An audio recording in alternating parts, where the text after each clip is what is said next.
all of you to please rise, as we did like to commence with the proceedings for the day with the national anthem. Thank you.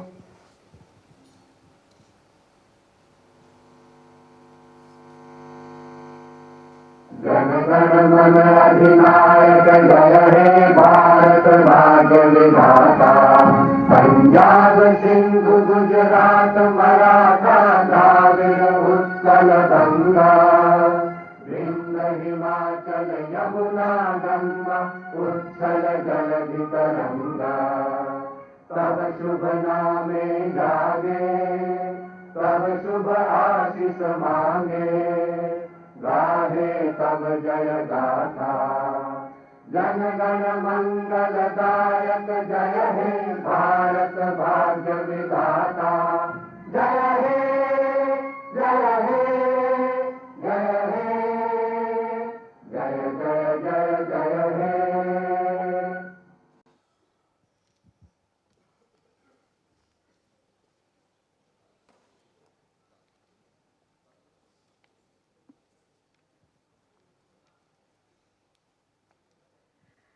Distinguished dignitaries, eminent speakers, respected guests, ladies and gentlemen, hello, namaste, and a very, very good morning to all of you present right here. So while generally in normal case scenario, a good morning wish is reciprocated by a good morning wish. So good morning, ladies and gentlemen. Thank you very much. So welcome to this day of knowledge creation, learning, and sharing. On behalf of the Asian Center for Corporate Governance and Sustainability, Mahendra and Young Knowledge Foundation, and International Finance Corporation, I, Minoti Parekh, would like to extend a very warm welcome to you. Welcome to the second Asia Business Responsibility Summit 2014. In this era of complex and dynamic global economy, all businesses need a sustainability strategy to achieve and maintain competitive advantage. Leading companies from around the world are already pursuing groundbreaking initiatives to achieve business and societal sustainability goals in order to further the agenda of corporate citizenship and responsible business. It is in this context that we are presenting the second edition of the Asia Business Responsibility Summit. It has always been our endeavor at ACCGS to be a pan-Asia think tank and catalytic institution that aims to bring about qualitative improvements in the corporate governance and sustainability practices of Asian companies. So let me assure you that today is going to be an action-packed day, a very fruitful day for all of us. And we definitely did not want to like any distractions. Here's requesting each and every one of you, humbly requesting all of you to please have your mobile phones on silent mode. Just as we are about to begin the proceedings, would like to request all of you to please make sure that your mobile phones are on silent mode. And here's very quickly requesting Mr. M.K. Chauhan, Chairman, Mahendra and Young Knowledge Foundation, and Vice Chairman, Global Advisory Board, Asian Center for Corporate Governance and Sustainability, to please escort our eminent speakers for the inaugural session on stage. Yes, requesting Mr. Chauhan to please escort Mr. N. Chandrasekaran, CEO and Managing Director, Tata Consultancy Services Limited, Mr. N. Venkatram, Managing Partner, Deloitte India, and Mr. Ashish Kumar Chauhan, Managing Director and CEO, Bombay Stock Exchange.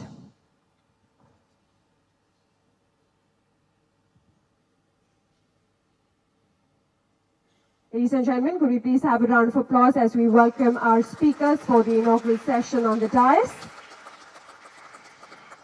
And before I request Mr. M.K. Chauhan to formally welcome the gathering present here, I would like to take this opportunity to briefly introduce her to all of you.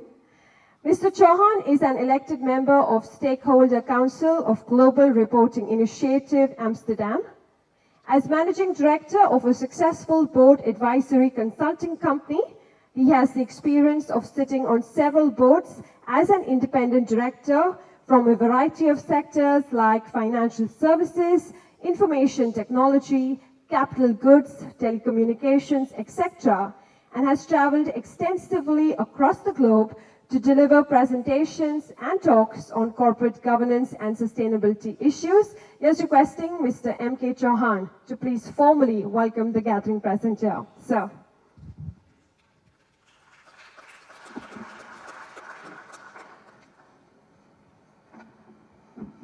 Thanks, Minoti. The enthusiastic tone in which Minoti said good morning to you and heard good morning, may I say good morning to all of you, please.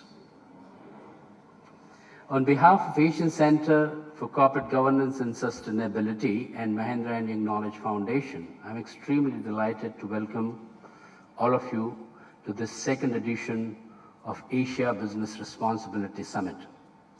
Some of you who were a part of the Asia Business Responsibility Summit, the last one, would remember we assembled right here in this very hall in the, not long ago, in the same year, February. So this is our second edition.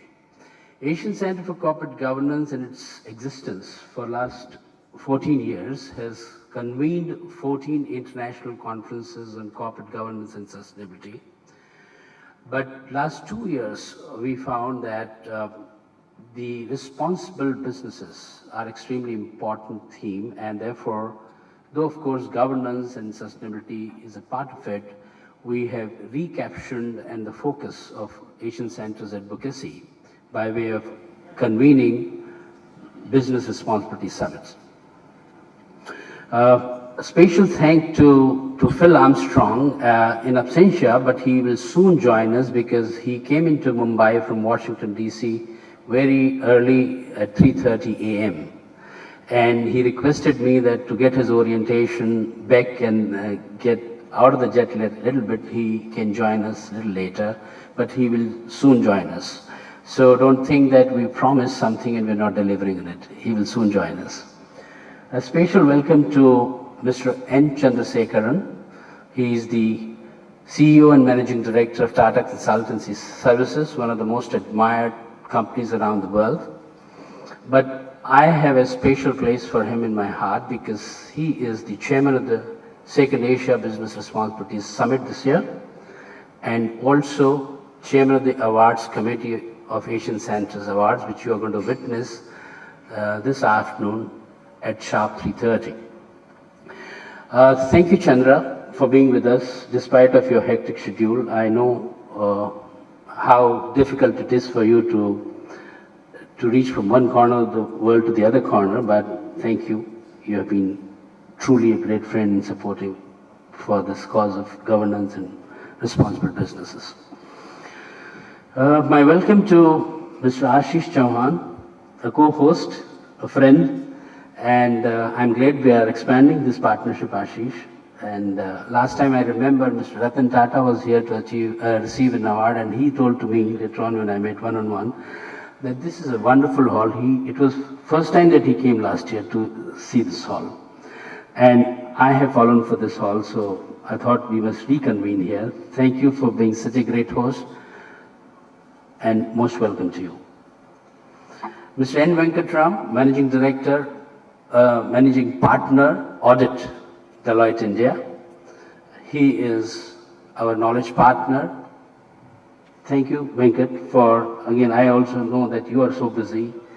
Your plates are full with your audit clients, and these months are relatively busy months for you, yet you have made it a point to be with us. And we have lots of other Deloitte people here. I'll announce the names soon later.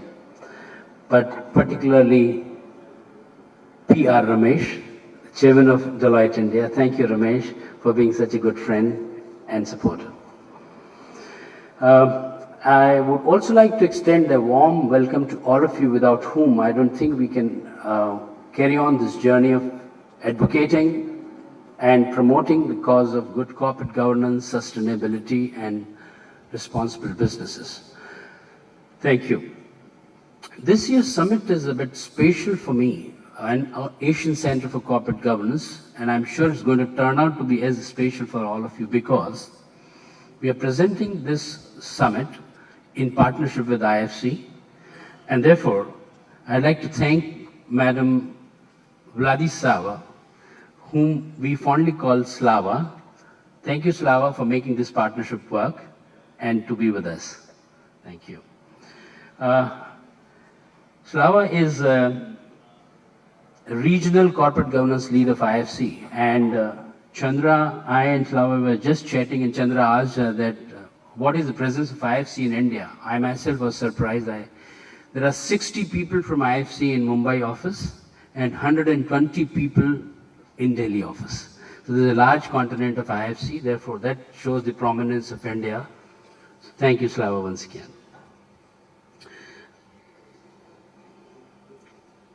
I'd like to thank one more person in absentia. Her name is Lopa Rahman.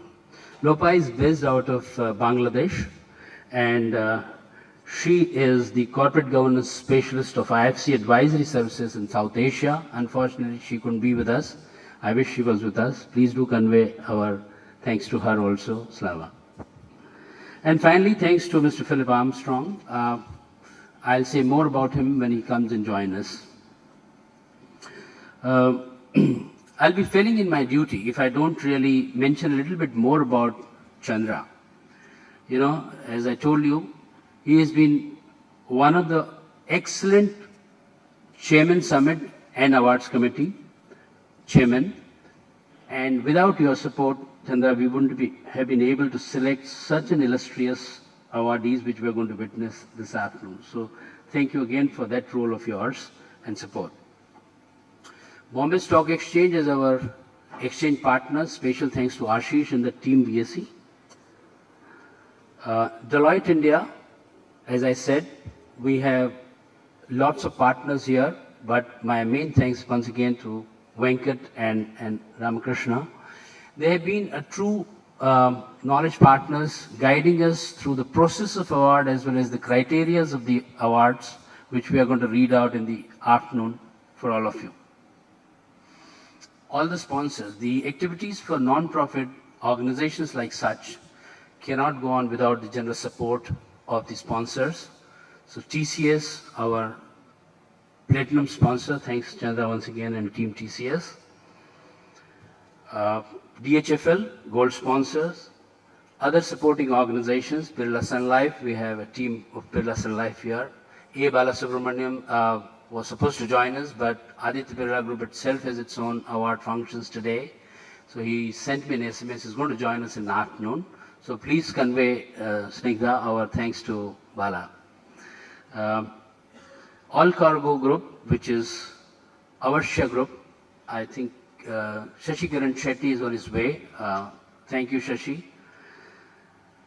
Then from the international organization, because we are Asian Center for Corporate Governance, we work with 10-12 countries around Asia.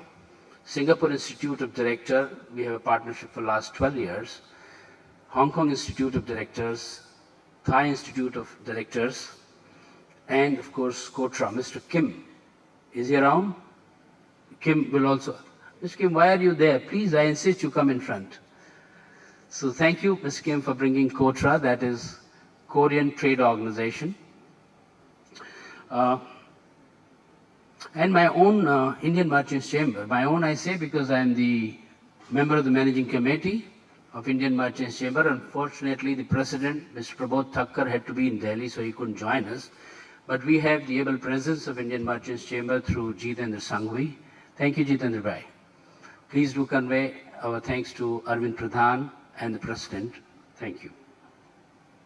Finally, our channel partners, and a special thanks to entire CNBC team here, because I know they are having their 15th anniversary themselves. And it was extremely difficult for them to depute their crew and manage this partnership which we had in the last couple of years. But they have been kind to pull out and get the team here. So thank you, the production team. Thanks, Senthil. Thank Shireen Bhan and Shilpi and Anand Mehta. Having thanked verbally to all of these people, I would like to do another pleasant duty. For last 5 years, if I remember right, we have stopped offering flowers to our dignitaries. What we do is we support a United Nations environmental program of planting 1 billion tree.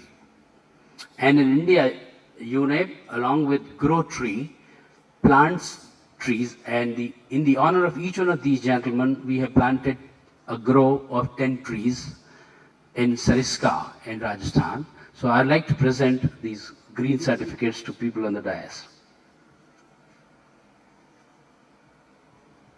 Thank you, sir. I would like to request you, sir, to please present a green certificate to Mr. N. Chandrasekharan, as we once again formally welcome our eminent speakers.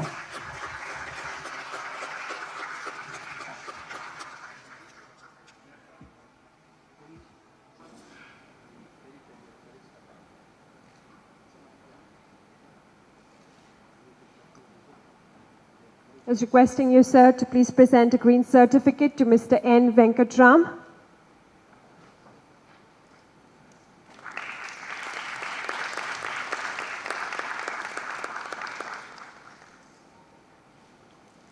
And to Mr. Ashish Kumar Chauhan.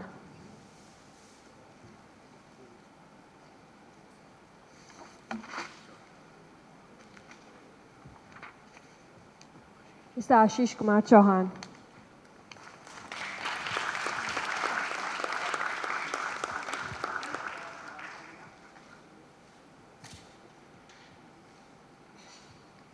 Thank you once again.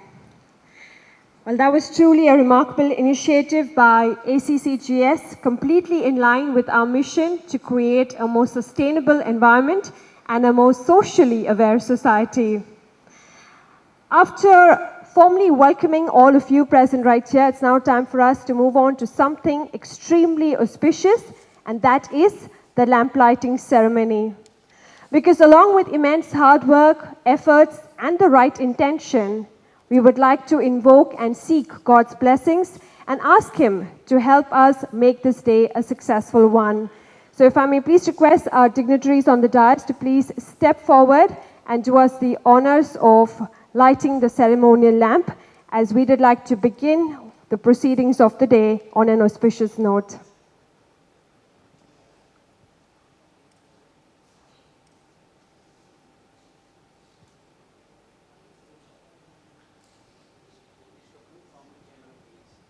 He is also requesting Mr. Jagdish Kapoor, former chairman of BSE, to please join our distinguished dignitaries in the lamp lighting ceremony.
Thank you very, very much, sirs. Would request you to please take back your seats on the dais. And yes, requesting Mr. M.K. Chauhan to please share details of the conference with all of us. So.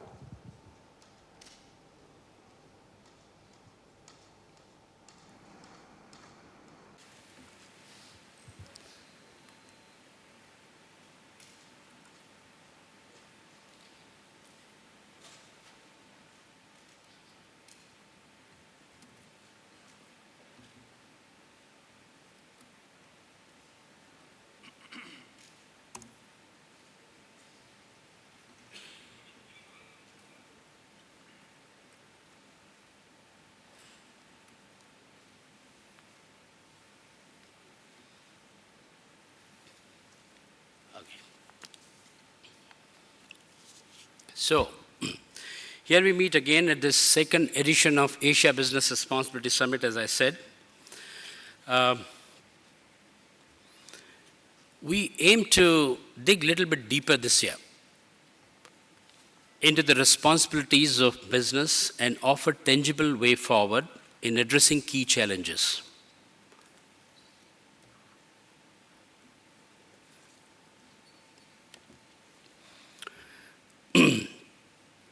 Some of you may ask, why so much of focus on business responsibility?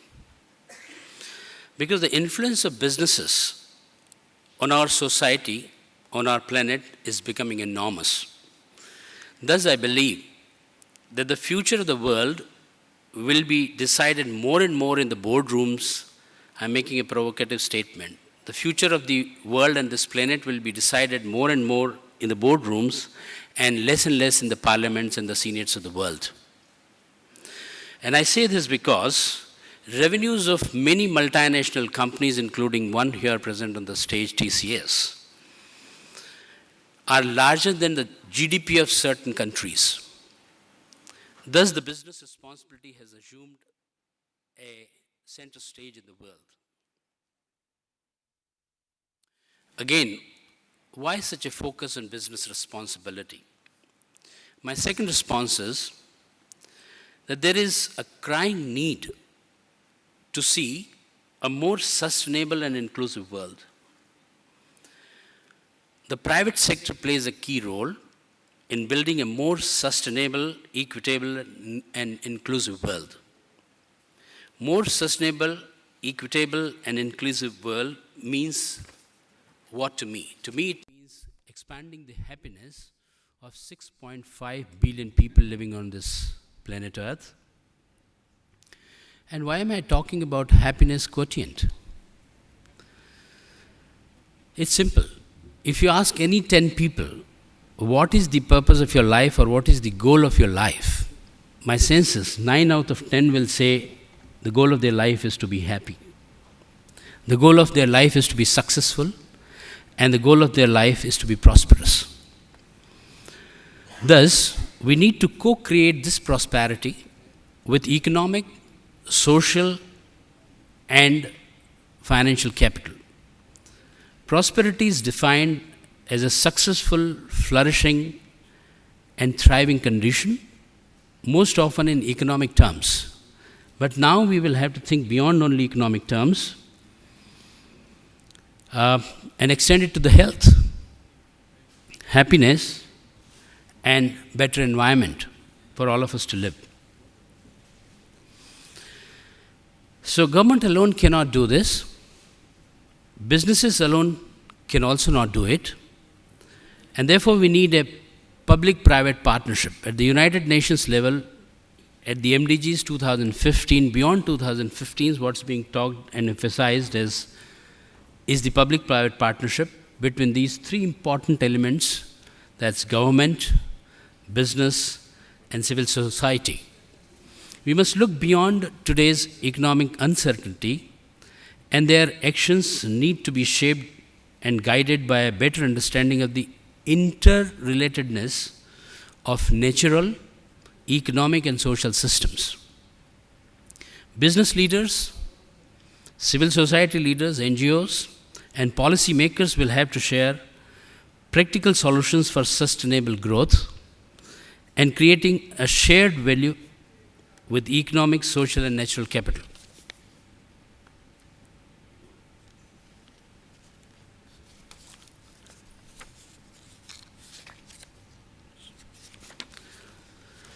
As I said earlier, this summit, we aim to dig deeper into the responsibilities of business and offer tangible ways forward in addressing the key challenges. When we talk of the challenges, let us first look at the global challenges and the regional challenges, meaning the challenges before Asia. And Chandra, I'd like to share with you the top 10 global challenges that are facing world in 2015. This I have borrowed from World Economic Forum. World Economic Forum picked the brains of the corporate leaders as well as political leaders and civil society leaders around the world. And they have mentioned that deepening of income inequality is one of the topmost challenges that world is facing. Persistent jobless growth, and that applies to India also. Lack of leadership. Rising geostrategic competition. Weakening of representative democracy. Rising pollution in the developing world. Increasing occurrence of severe weather events. Intensifying nationalism. Increasing water stress. At some point in time, WTO talks were just going to fail. People had lost faith in the multilateral talks, and people had begun to go to bilateral talks. So that's what I mean when I say that intensifying nationalism and increasing water stress, growing importance of health in economy. So these are the top 10 challenges for the world. Having gone through the global challenges, let's have a look at the regional challenges, that means challenges in Asia.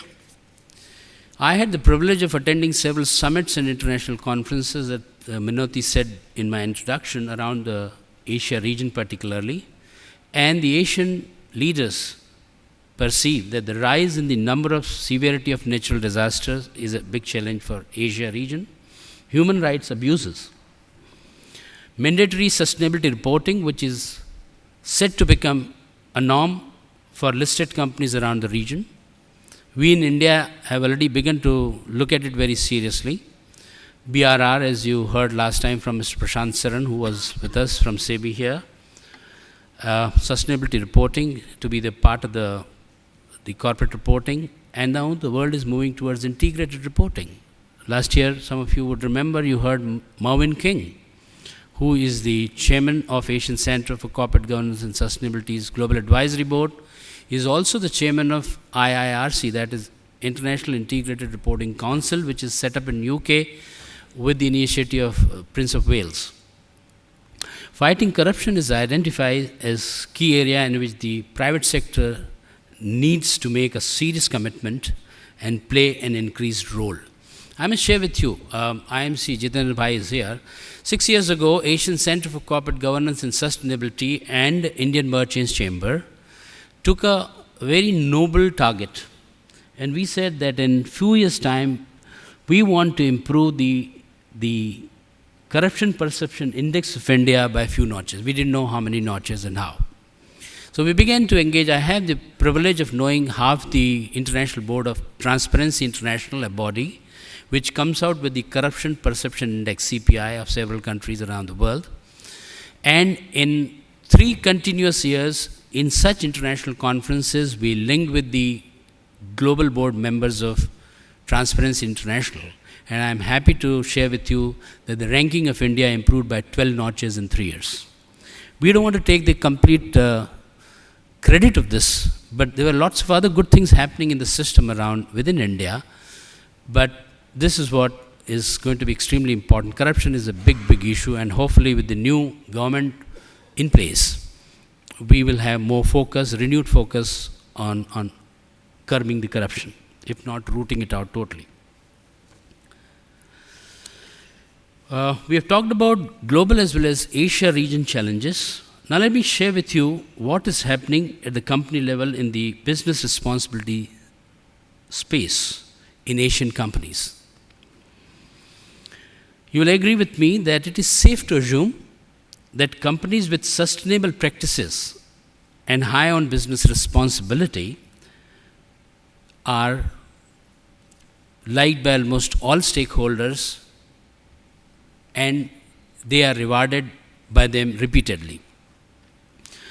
So therefore, I had a look at the Dow Jones Sustainability Index, and as you can see, out of the total 24 groups represented in the Dow Jones Sustainability Index, effective as of September 2014, there are 7 Asian companies, which is quite a lot. And out of those 7, 2 are Indian companies. And I'm again proud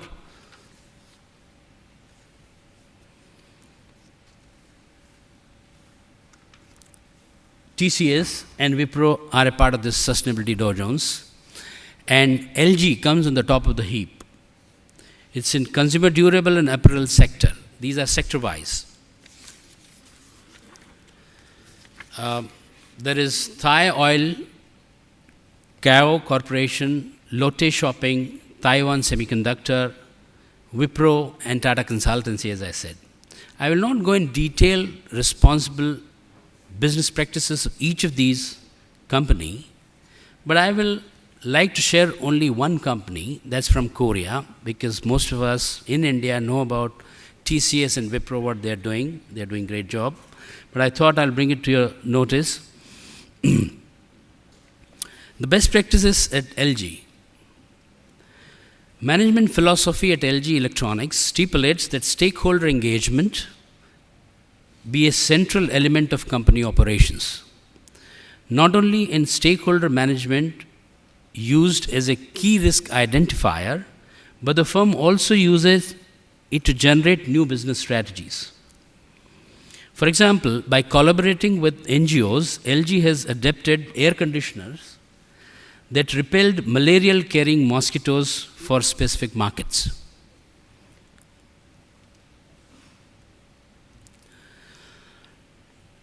Equally important within the firm's sustainability strategy is effective supply chain management. I think this is the most important. Most companies look at only the first level supply chain, but in case of LG Electronics, flagship Green Program Plus covers first to the third tier supplier and aims to reduce hazardous waste and improve compliance.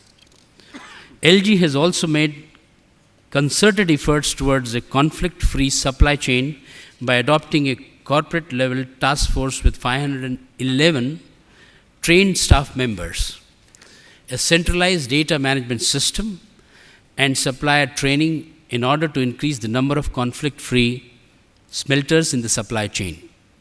Notably, the manufacturer's Eco-Index measures product environmental performance while supporting sustainability innovations. 88% in 2013 products achieved a Green Star 3 status and Energy Star qualification. I'd like to stop here and thank you for your indulgence. I'll encourage each one of you to participate actively and be with us throughout the day. Ask questions, make very, very short observations. Please resist making a speech, and co-create knowledge on newer ways of responsible business. Generally, the trend is large number of people are there in inaugural session, and then suddenly a dip in the attendance. Again, good attendance at the time of award function, and that's for the attraction of the celebrities. May I therefore specially request all of you to please stay back for the next session, which is going to be extremely, extremely interesting, and I want to mention about this. Why? Because Mr. Mukund Rajan, who is the member of the Group Executive Council and the brand custodian and the Chief Ethics Officer of Tata Sons Limited, is going to talk on the theme Volunteering Activities by Corporate Employees and CSR, a Tata Perspective. Mr. P.R. Ramesh, whom I mentioned about, is one of the noted authorities, and I personally respect his knowledge on the company law. And he's going to talk on the New Companies Act and its impact on boards. So this is specific. Many of you are board members here, and our job, I'm included, is becoming so contentious. Long ago, Nani Patilwala, I remember, told in one of such forums that to be independent director on Indian boards is one of the most contentious jobs in the world. I think that continues to be true even today. So, Mr. Ramakrishna, who has just joined us, and Ram is also a part of our jury and a very active member of Asian Center Network, is going to talk about business responsibilities, some perspectives. I will not unnecessarily take much time in reading the program schedule. It's all there in your... But once again, thank you for wishing. Thank you for being with us, and I wish you a very, very stimulating, interactive learning experience throughout the day. Thank you very much.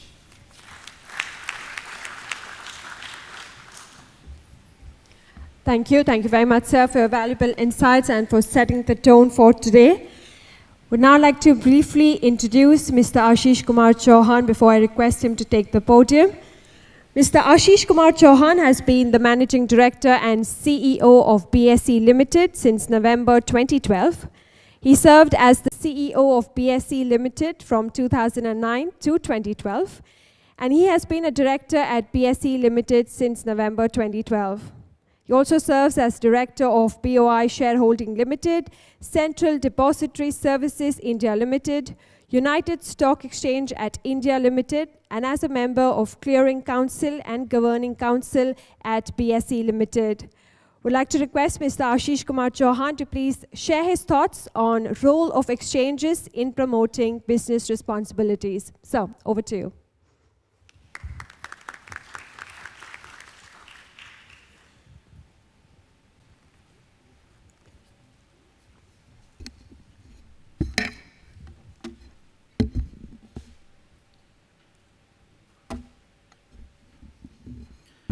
Good morning, Mr. Chandrasekhar, Mr. Chauhan, my friend Venkatraman, friends, ladies and gentlemen. It's a pleasure and honor to be in front of you. BSE has been a catalyst of creating wealth for 140 years now. It was set up in 1875 under a banyan tree. And since then, it has now 5,525 companies listed. With a wealth that is represented here is $1.7 trillion. So effectively, BSE has been a cradle of the capitalism, of corporate governance, and also investor activism throughout these 140 years. In fact, the name itself, when it was set up as a Native Share and Stockbroker Association, as opposed to British. In fact, till 1925, only Indians could become members of BSE. Only in 1925, it was a kind of a reverse discrimination those days. And so BSE has been at the forefront of many such movements. And many of its members were also actively involved in the freedom movement and participated by donating funds and so on and so forth. This convention hall has seen the development of Indian capital market over past 140 years. It used to be the trading ring till 1995. Only in 95 it became a convention hall because we became automated. The corporate social responsibility is the buzzword, and I'm delighted that Mr. Chauhan has been taking the torch forward. For us as an exchange, there are two sides of running an exchange world. One is transaction processing, where every moment hundreds and millions of transactions keep on coming into the exchange. And we need to not only give you the right information, but also give you an execution on those transactions which you do. Today, BSE is giving you a response time of 200 microseconds. In 1 second, there are 1 million microseconds, that is 10 lakh microseconds. And BSE gives you response time at the level of a millionth of a second. BSE will continue to be at the forefront of transaction processing, not only of matching the information, giving you the information, but also in doing clearing, settlement, risk management, and so on and so forth, so that Indian markets are safe.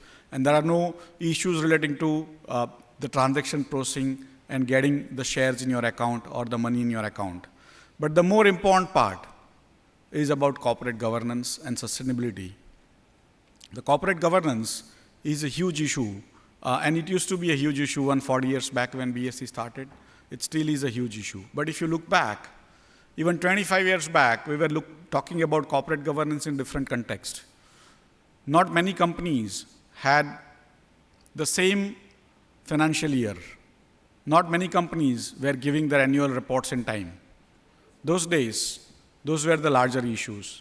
And today's issues of insider trading and so on and so forth have come to the forefront because the earlier issues have been resolved.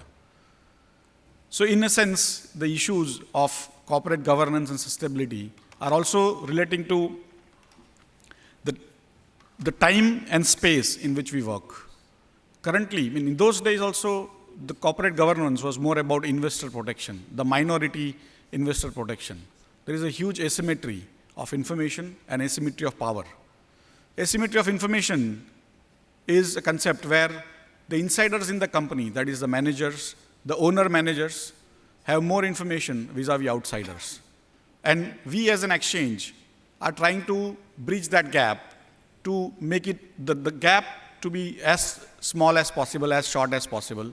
And we are, in a sense, becoming successful more and more in making the companies report onto the exchange. The exchange also has a completely automated reporting platform now where companies report their quarterly reports and material events on real-time basis, which is being shown on the exchange website and given to all the data vendors on real-time basis.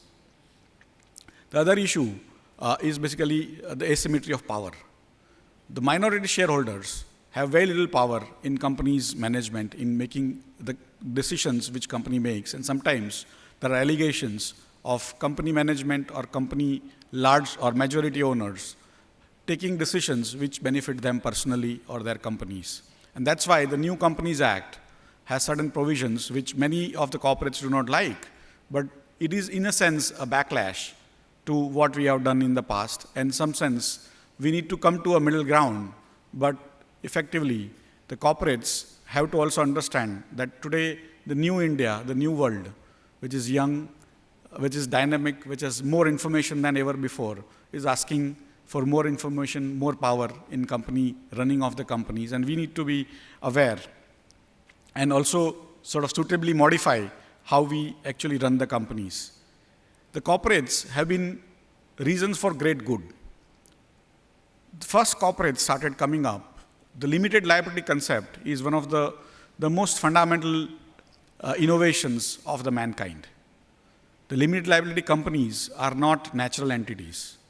They are artificial entities. They come out of the social contract, the society we stay in. And in some sense, from 1400 onwards, since the company started coming up, they have been a reason for great good. Most of the mankind's progress over the last 600 years has been due to corporates. But they have also been reason for great bad. East India Company was one of the prime examples. They came for trading and they subjugated us. There are many such companies today also which go beyond the mandate they have. And we need to be vigilant as a society in ensuring that the corporates add value to the society rather than subtracting values. And because they are not natural entities, corporates will have to continue to justify their existence to the rest of the society, saying why that they should be allowed to exist in a society. The first Indian Companies Act was set up in 1850. And then there was 1956, basically 1956 Act, which was largely based on the past, but we became independent and we had to take over the newer sort of responsibilities, and that's why we passed it in the parliament. And now we had 2013 Companies Act, which is again going through so many changes. Venkat and others will probably throw some light on that. But for me, the corporates have to work with the society to ensure that they solve the problems of the society. Today, what are the problems that India is facing? India's job for me for next 20 years is to create jobs. India needs to create 1.5 crore, that's 15 million new jobs every year for next 20 years. 1.5 crore or 15 million is slightly larger than US's total unemployment. US needs to create only less than 14 million employment to make all of them fully employed. And we need to make 15 million new jobs every year, year after year for next 20 years. It's a huge challenge. And if we, what we call demographic dividend, if we do not succeed in creating jobs, creating skills that is required, we are going to have a huge issue, and it could be a demographic tax. It could be a demographic disaster if we are not able to manage that. And somewhere on the line, the corporates need to come up to the task and create jobs. We need to create jobs in infrastructure, in services, in defense, in manufacturing, and so on and so forth. But that is one large piece of the puzzle we need to solve for India to remain one, India to progress, and India to take its place in the community of nations. The second part, of course, has got a huge fillip with the Prime Minister himself taking up the issue on October 2nd, the Clean India campaign. Third portion is corruption. We have all discussed this over so many years, but corporates also have been part of the same process, and they need to clean themselves up. to ensure that whatever we do is basically for the benefits of the society. And also we provide a society in which corporates are also equally contributing in cleaning India, not only physically, but also mentally by getting rid of the corruption. BSE has been doing its job in this aspect. It's a part of the Sustainable Exchange Group of United Nations. BSE also has been making it mandatory for top 100 companies for responsibility reporting. There are almost 90 companies which also report on global basis on GRI, which is one of the largest, India is one of the largest countries in the world which reports the global responsibility reporting GRI framework. BSE also has come out with several indices like BSE GreenX, BSE CarbonX, and so on and so forth for reporting on carbon and other activities. And BSE is now mulling to set up a CSR exchange. Basically, the New Companies Act has made it mandatory for many companies beyond particular size to spend more than 2% of their profits on corporate social responsibility related initiatives. And BSE is now talking to various corporates, various NGOs to ensure that we create a framework. And BSE has been running an exchange business for 140 years. We are trying to now create a framework where the corporates can select from the projects that are available from NGOs and ensure that the NGOs or those projects get funding and the corporates get the transparency that they require in the areas they operate in, and so on and so forth. So that is one area we are currently actively working on. And I thought this would be a good platform, Mr. Chauhan, to announce that we are currently working. It's not a very at the advanced stage, but it's a plan on which we are very, very keen to work on. With that, I would like to thank all of you for coming today morning and look forward to a great conference today. Thank you very much. Very much, sir, for your thought-provoking address. Our next speaker for the inaugural session is Mr. N. Venkatram, Managing Partner, Audit, Deloitte Haskins & Sells.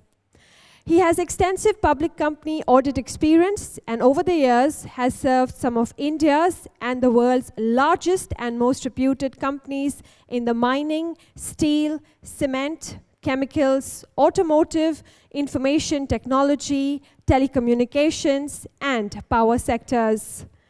He is the lead audit engagement partner on several large listed companies in India and has the distinction of assisting the first Indian automotive company to list on the NYSE. He is requesting Mr. Venkatram to please share his thoughts with all of us present here. Sir.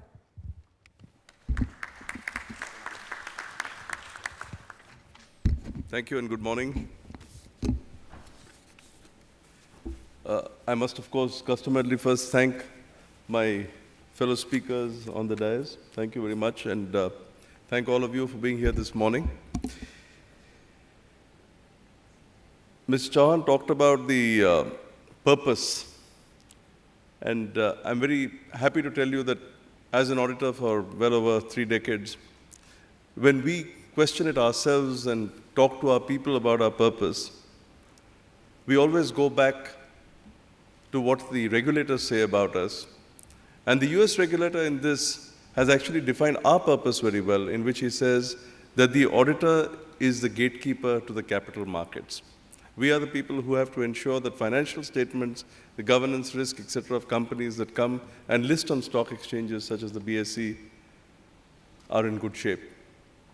And therefore, it gives me great pleasure and pride to be here in this sacred space for us. And for that, I thank you, Ashish, for the opportunity again.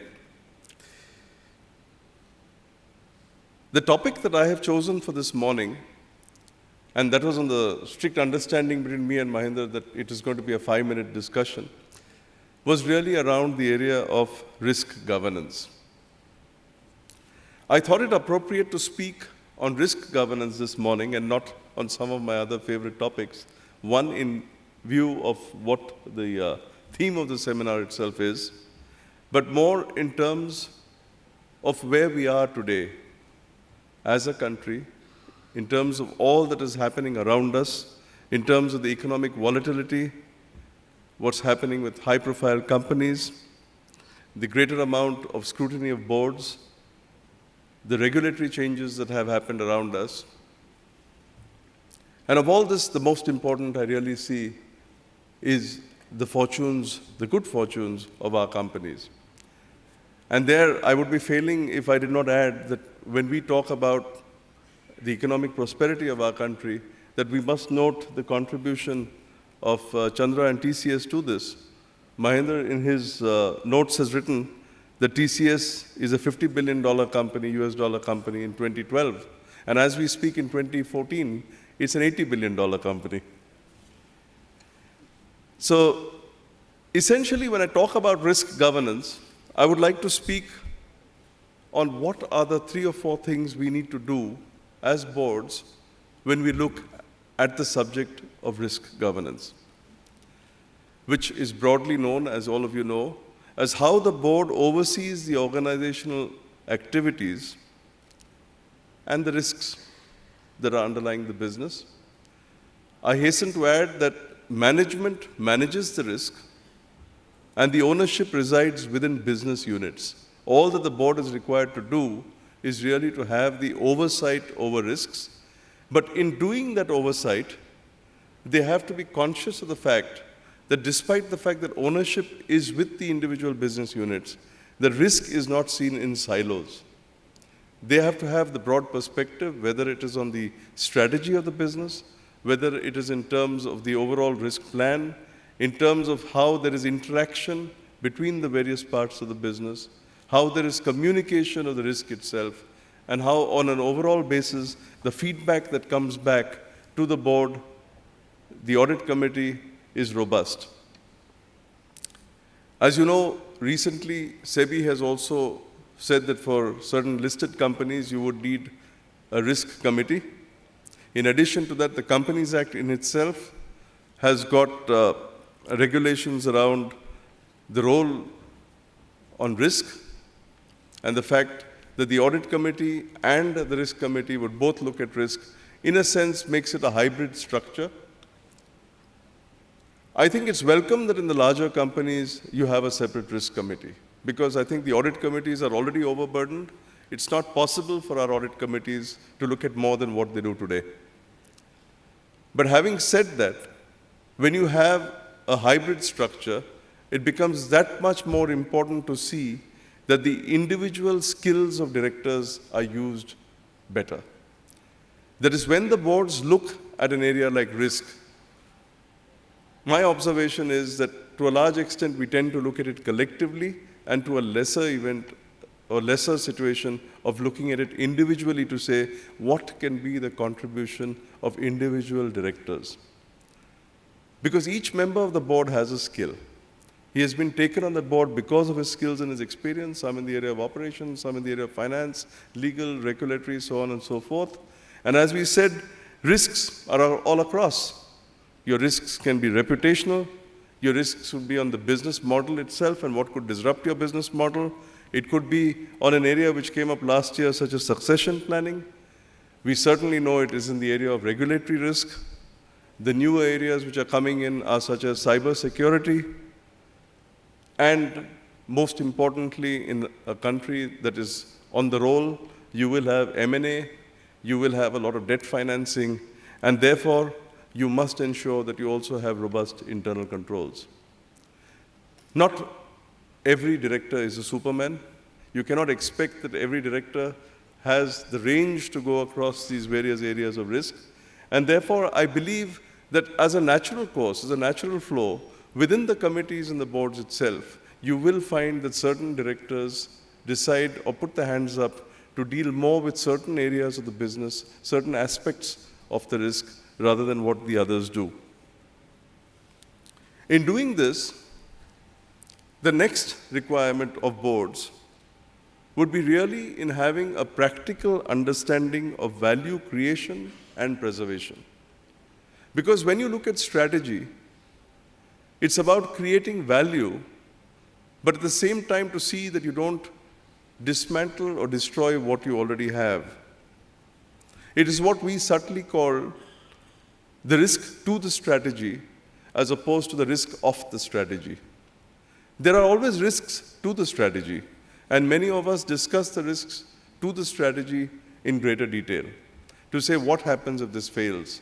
If we decide that we want to do steps A, B, and C, what if we don't get the achieved outcome? How would it affect us all?